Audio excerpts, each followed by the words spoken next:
എം.ആർ. അജിത് കുമാറിനായി വീണ്ടും സർക്കാർ. പോലീസ് മേധാവി പദവിയിലേക്ക് എഡിജിപിമാരെ ഒഴിവാക്കണമെന്ന UPSC ആവശ്യം നിരസിച്ചു.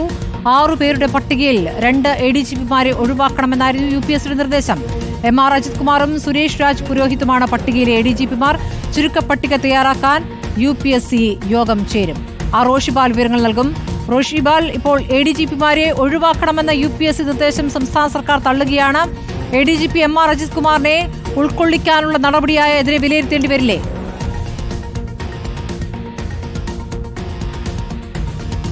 സ്മൃതി, അങ്ങനെ വിലയിരുത്തേണ്ടി വരും. ADGP എം.ആർ. അജിത് കുമാറിനെയും സുരേഷ് രാജ് പുരോഹിതിനെയും പട്ടികയിൽ നിന്നും ഒഴിവാക്കണമെന്ന് നിർദ്ദേശിച്ച് UPSC സംസ്ഥാന സർക്കാരിന് കത്ത് നൽകിയിരുന്നു.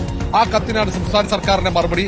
ഒരു കാരണവശാലും ഈ ADGPമാരെ ഒഴിവാക്കിക്കൊണ്ടുള്ള ഒരു സാധ്യതാ പട്ടിക കൈമാറാൻ കഴിയില്ല എന്ന UPSCക്ക് സംസ്ഥാന സർക്കാരിന്റെ മറുപടി നൽകിക്കഴിഞ്ഞു. നേരത്തെ 6 പേരുടെ സാധ്യതാ പട്ടികയാണ് UPSCക്ക് സംസ്ഥാന സർക്കാർ കൈമാറിയത്. അതിൽ ഒന്നാമത് ഉള്ളത് നിതിൻ അഗർവാളാണ്. നിതിൻ അഗർവാൾ നിലവിൽ റോഡ് സേഫ്റ്റി കമ്മീഷണറാണ്. രണ്ടാമത് രമണ ചന്ദ്രശേഖറാണ്. ഇപ്പോൾ കേന്ദ്ര IBയിൽ പ്രധാന ചുമതലയാണ്. ഡെപ്യൂട്ടി ഡയറക്ടറാണ് രമണ ചന്ദ്രശേഖർ.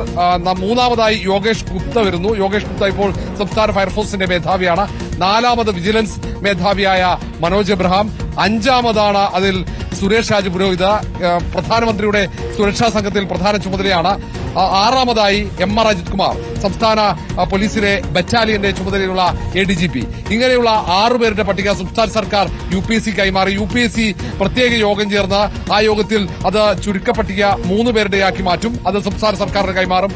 ആ പട്ടികയിലെ ഒരാളെ സംസ്ഥാന സർക്കാരിന് സംസ്ഥാന പോലീസ് മേധാവിയായി നിയമിക്കാൻ കഴിയും. പക്ഷേ UPSC പട്ടിക ലഭിച്ചപ്പോൾ തന്നെ അതിൽ എന്തുകൊണ്ടാണ് ADGPമാരുടെ പേര് ഉൾപ്പെടുത്തിയതെന്ന ചോദ്യം ഉയർത്തിക്കൊണ്ട് സംസ്ഥാന സർക്കാരിന് കത്തയക്കുകയായിരുന്നു. സാധാരണ DGPമാർ ഇല്ലെങ്കിൽ മാത്രമാണ് ADGPമാരുടെ പേര് കൂടി പട്ടികയിൽ ഉൾപ്പെടുത്തി കൈമാറുക.